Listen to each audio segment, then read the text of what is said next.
Está no ar o programa Ateliê de Negócios. Aqui você descobre realidades, soluções e exemplos que deram certo. Hoje o assunto é produto artesanal, um mercado que movimenta mais de 50 bilhões de reais todos os anos aqui no Brasil, segundo os dados do IBGE. Vamos conhecer a Juliana Segalho, consultora de negócios e marketing do Sebrae São Paulo. Bem-vinda, Juliana! Obrigada, Vivian. Olá, pessoal. Uma alegria estar aqui com vocês, falar de um assunto tão importante, né, e imprescindível aí para os pequenos negócios no setor de produção artesanal.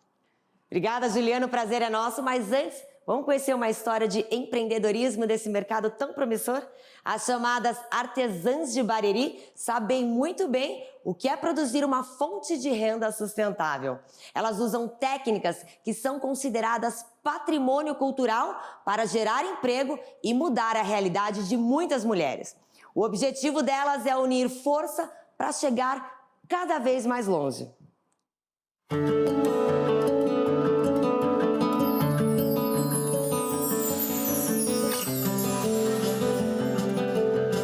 Sou produtora cultural, trabalho com cultura já fazem 5 anos e a gente é militante, né? Tanto pelas ações culturais, pelas questões femininas, pelo acesso à cultura, à informação, tudo desse universo artístico a gente é apaixonada, né? Então aí nós lutamos para que a população em geral aqui no nosso entorno tenha acesso a esses bens culturais. O amarrio, na verdade, ele é uma técnica artesanal que mistura o macramê com abrolhos, né? Que são duas técnicas artísticas, né? Artesanais mais conhecidas aí e que juntas aqui em Bariri se chama amarrio.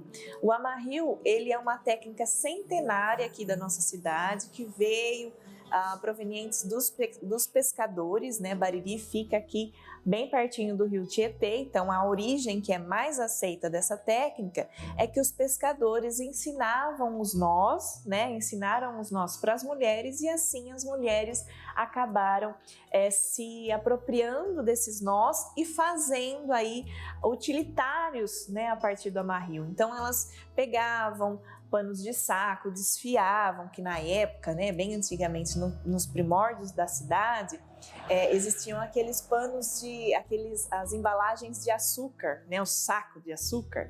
Então tudo se reaproveitava, né, porque o material era muito caro. Então elas pegavam aqueles panos, desfiavam e faziam os nozinhos, né, faziam ali os adornos através dos nós.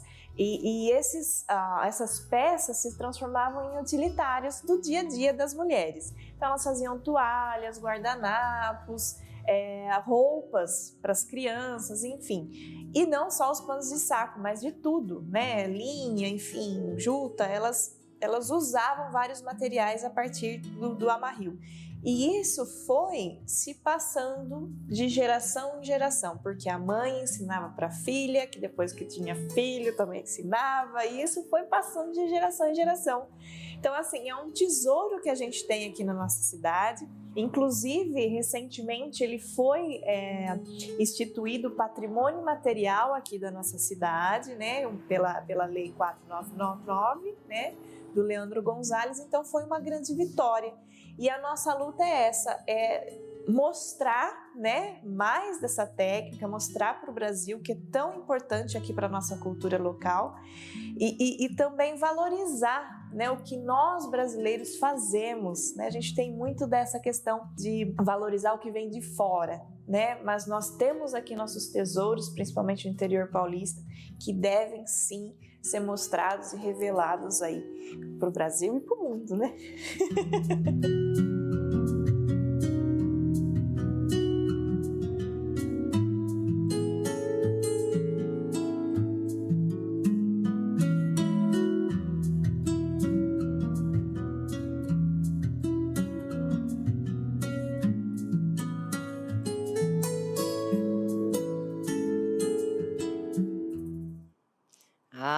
Que lindo!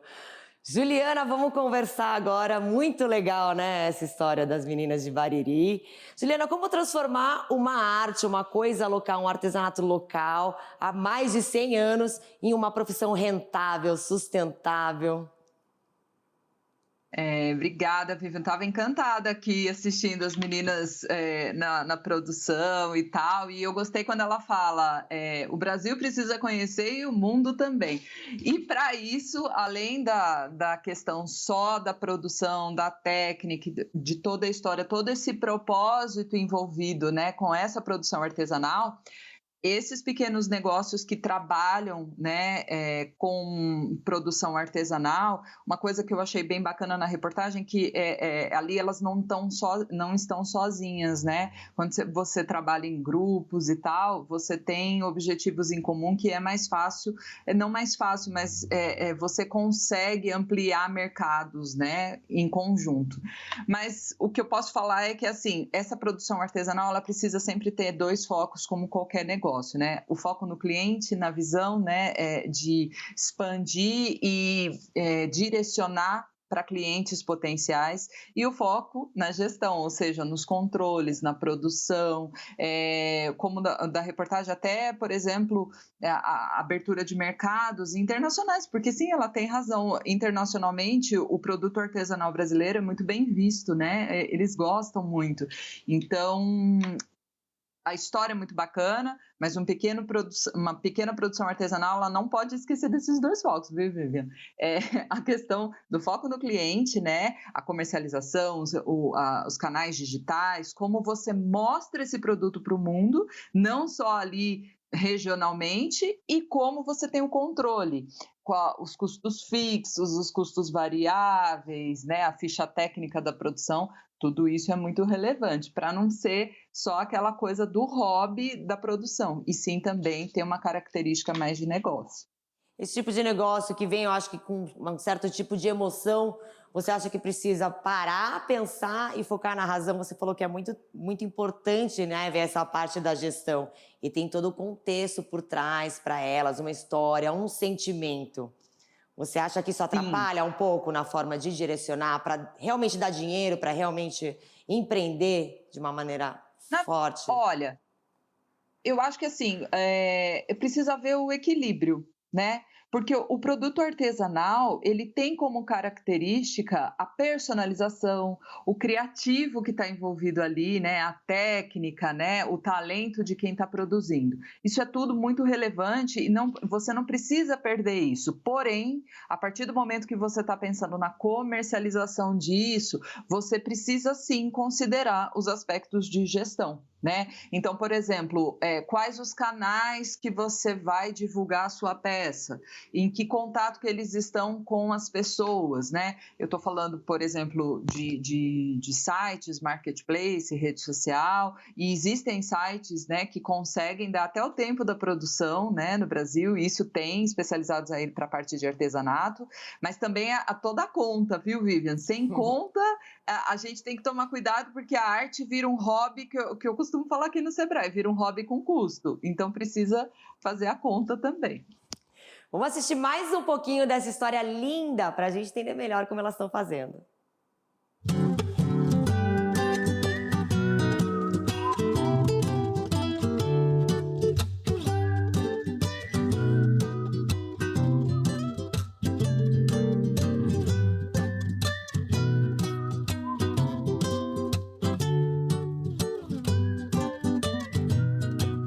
Hoje, pela questão da industrialização, né, do avanço da industrialização, o artesanato, de uns anos para cá, ele perdeu um pouco o espaço para os produtos industriais.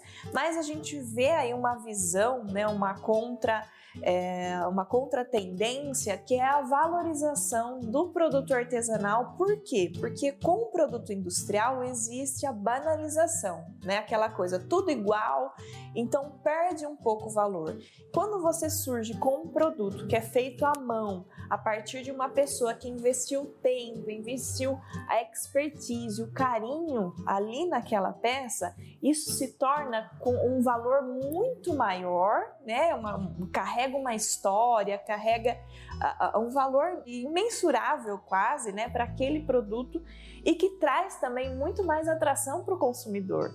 Então, o produto artesanal, ele está vindo com tudo, né, ele está vindo movimentando não só a nossa cidade, mas o país, né, a gente tem números que falam que mais de 50 bilhões de reais o Brasil movimenta a partir do artesanato, né? Então, o Brasil está tendo essa visão, né, para o artesanato, que é muito importante, e a gente quer se apropriar disso, aproveitar essa onda para também valorizar o que é nosso aqui.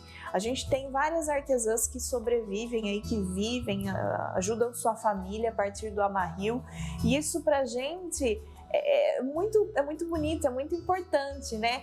Além do que, o artesanato, ele acaba sendo uma fonte de renda sustentável, que é diferente de um produto industrial, né? Quando a artesã ela vai fazer o produto, ela pensa muito na questão do material, do reaproveitamento do material, né? Ela usa a cadeia do entorno dela, da comunidade dela, de pequenos produtores também que estão ao entorno dela, quer dizer, o dinheiro fica ali na comunidade. Então, tudo isso a gente tem que levar em consideração, que é extremamente importante a gente ter essa visão, né? Também para a visão do potencial econômico que o artesanato oferece. E o amarrio aqui, sobretudo, também para a nossa cidade.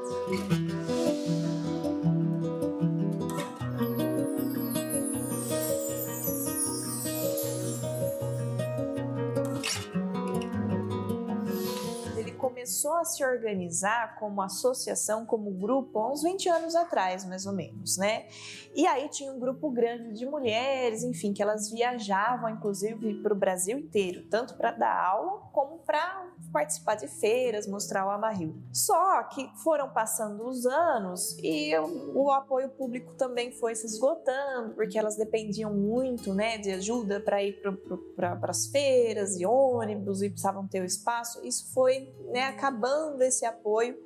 E aí, também com a era industrial avançando, aí o grupo acabou, né? Então, qual que é a nossa luta, né, de uns 4 anos para cá?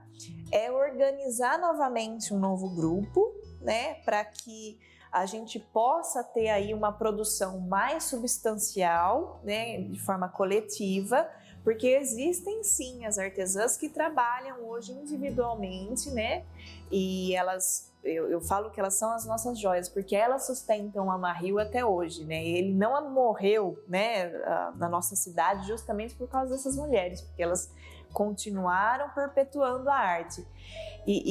Mas o nosso propósito aqui da Ativas, da produtora, é a gente fazer com que haja um coletivo, haja uma organização, pode ser uma associação, uma cooperativa, para que juntos a gente possa ir mais longe.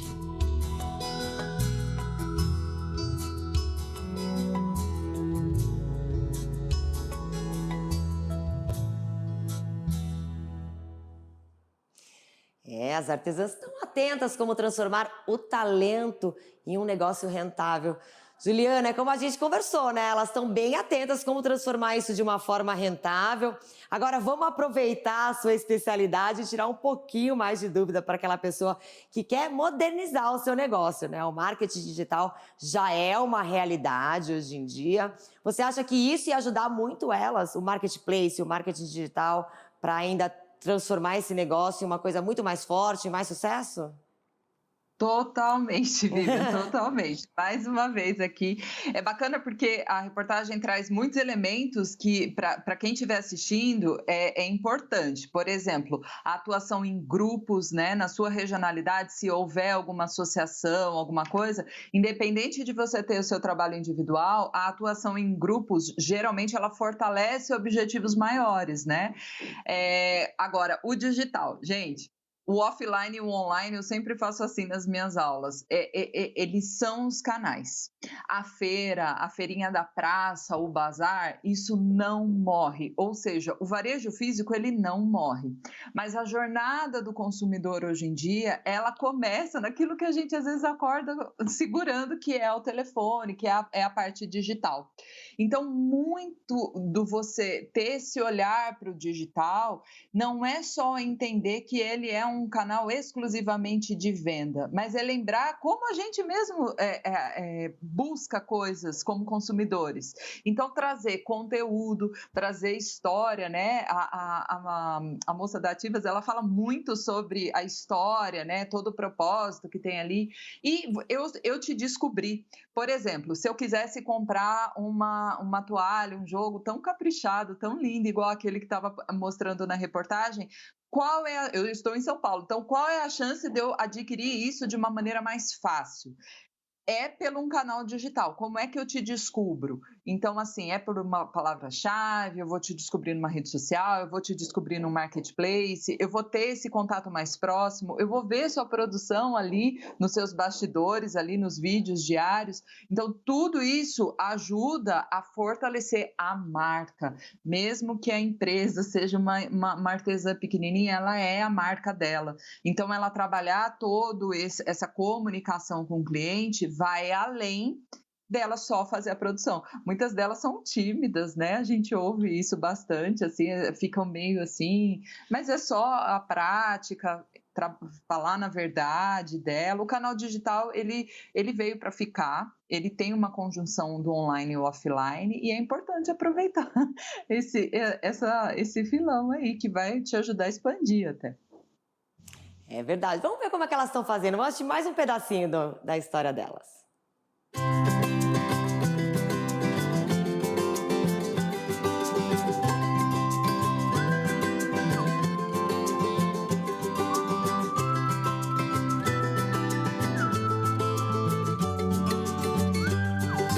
O Amarrio, na verdade, já existia na minha família, né, na minha vida. Assim, eu tenho uma toalha de bebê, minha toalha de bebê, ela era feita de saco de açúcar e amarrado nas extremidades, né? E então minha mãe na época, né, já fazia o amarrio da minha mãe. Então eu tenho algumas peças, né, de amarrio, e minha mãe faleceu muito cedo, eu tinha apenas 9 anos. E aquele enxoval dela feito em amarrio ficou comigo. Então aquilo já era presente na minha vida. E aí surgiu aqui em Bariri, há mais ou menos pouco mais de 20 anos, uma professora que veio ensinar amarrio. Foi o chá para mim. Então aí eu aprendi e até hoje faz parte da minha vida. Então amarrio para mim é tudo.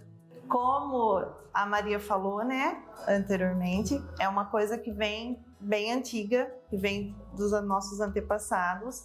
E eu tinha uma tia, que ela já faleceu, mas ela tinha idade e ela cuidava da gente para o meu pai trabalhar. E ela tinha os enxoval dela feito de saco e todo desfiado e feito amarrio. E eu sempre me interessei por isso, eu amo essas coisas. Só que ela não conseguia passar para mim como fazer, porque ela, né, já tinha uma certa idade, ela não lembrava.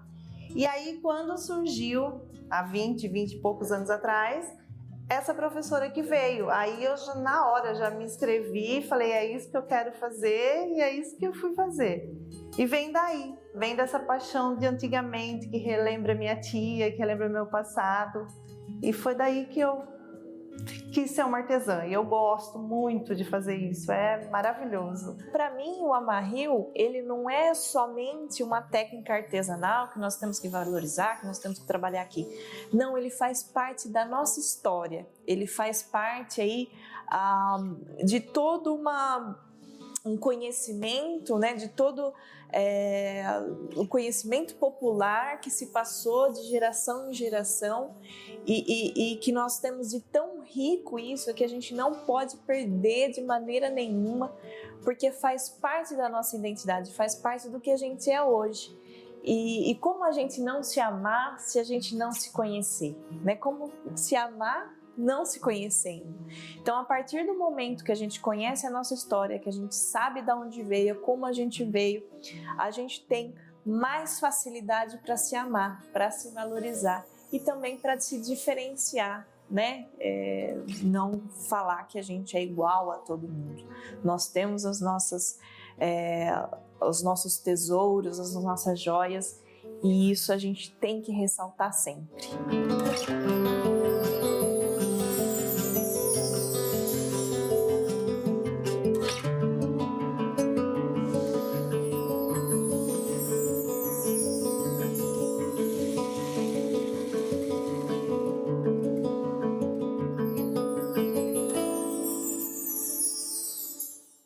Nossa, eu tô encantada, realmente é uma joia. Agora, Juliana, a pessoa que tem um talento desse, uma joia dessa na mão, como ela falou, né? Como transformar isso em realidade? Elas que não têm ideia de como entrar no marketplace, não estão no marketing digital, como elas podem fazer? A pessoa lá de casa que está assistindo, que tem a mesma dificuldade, existe algum curso onde eles podem procurar? Vamos lá, eu compartilho com você, viu, Viviane? Estava assistindo aqui encantada, né? O trabalho artesanal na regionalidade, principalmente cultural, quando tem uma técnica específica, ele pega, gente, além da sustentabilidade, além de todos os atributos que foram mencionados, ele pega uma relação afetiva das pessoas com as peças. Isso é muito bacana, isso é muito importante. Isso, inclusive, ajuda no seu repertório, né? Para falar o que a gente chama de storytelling. Storytelling nada mais é daquilo que você conta da história, do produto, da sua empresa, sobre você. Isso também é bem importante aí entre a sua marca, que é você, artesã, com o cliente. Agora vamos lá, onde você pode buscar esse tipo de informação? Hoje em dia eu brinco, a gente denuncia um pouco a idade, que a gente não está mais na era só da enciclopédia, né? Que antes a gente tinha que ir na biblioteca para fazer trabalho. Então, você tendo acesso à internet, você pode pesquisar uma infinidade de conhecimentos disponíveis nos streamings de vídeo que você consegue acessar, o próprio site do Sebrae. Quero convidar todo mundo, a gente tem uma gama de cursos muito completos aqui de EAD que você pode fazer à distância. Para quem está em São Paulo, né, a gente tem pelo Brasil inteiro, mas eu sei mais os números aqui da unidade do estado de São Paulo, são 33 unidades regionais que a gente tem espalhado, não só na cidade de São Paulo, mas por todo o interior, fora os pontos de atendimento, né, que são envolvidos com as prefeituras da região. Então, busque uma unidade do Sebrae. Existem associações comerciais, a própria municipalidade, né, o poder público, muitas vezes investe sim em grupos. Procure grupos na sua cidade que às vezes tem cursos, informações. Uma coisa, viu, Vivian, às vezes a gente tem tanta informação legal, tanto curso bacana, e eu vou te falar que às vezes o desafio é falar assim, poxa, conseguiu a divulgação, conseguiu o pessoal, e às vezes a pessoa não aproveita. E muitas vezes verdade. Essas ações, o Sebrae mesmo, todo o EAD é gratuito, então aí eu acho que a informação, ela tem disponível. Se você buscar um pouquinho, você vai descobrir. Aí a gente pega no fator disciplina. Por quê, gente? O recado que eu quero dar aqui, não desanima às vezes numa primeira dificuldade. A gente, né, os mais novinhos assim já nascem, né, com uma habilidade incrível para mexer nas ferramentas digitais. A gente que ainda tem um tempinho a mais aí, às vezes é mais difícil. Eu ouço isso, né? Eu ensino minha mãe, mas eu vou trazer um caso aqui. Minha mãe e minha tia aprenderam lindamente a comprar, elas encomendam tapete, elas amam coisas artesanais. E com essa questão do distanciamento, né, tal, elas aprenderam a consumir e foi tranquilo. Hoje elas, não, é o dia inteiro chegando coisa lá em casa. Então, é possível aprender, tá? É só um pouquinho mais de persistência, de disciplina. E tem muita atividade disponível, tanto por meio digital, como nas municipalidades, e contem com o Sebrae, né? O Sebrae está aqui para ajudar todo mundo, tem uma equipe muito bacana aí, e inclusive comigo, com as consultorias aí para quem precisar. Obrigada, Juliana. Foi muito boa a nossa conversa, viu? Obrigada pela sua presença aqui. Eu que agradeço, Vivian, quero desejar aí boa sorte, muito trabalho, muita disciplina para todos os que estão assistindo a gente. É possível, tá, gente? É desafiador, né? Ter um negócio é muito mais desafiador do que um hobby, então a gente não pode perder o foco, né, do cliente e nos controles aí, nos custos e tal, mas é possível, se unam aos grupos, se você estiver na sua cidade, na sua região, que isso fortalece e ajuda a abrir caminho também. Mas é possível, conte com o Sebrae aqui para ajudar você nessa caminhada. Muito obrigada, Vivian, todo o pessoal, adorei a oportunidade. Obrigada a você, Juliana. E você aí de casa tem alguma habilidade e quer transformar em um negócio rentável? Então você não pode perder o próximo Ateliê de Negócios. Eu espero você lá. Tchau!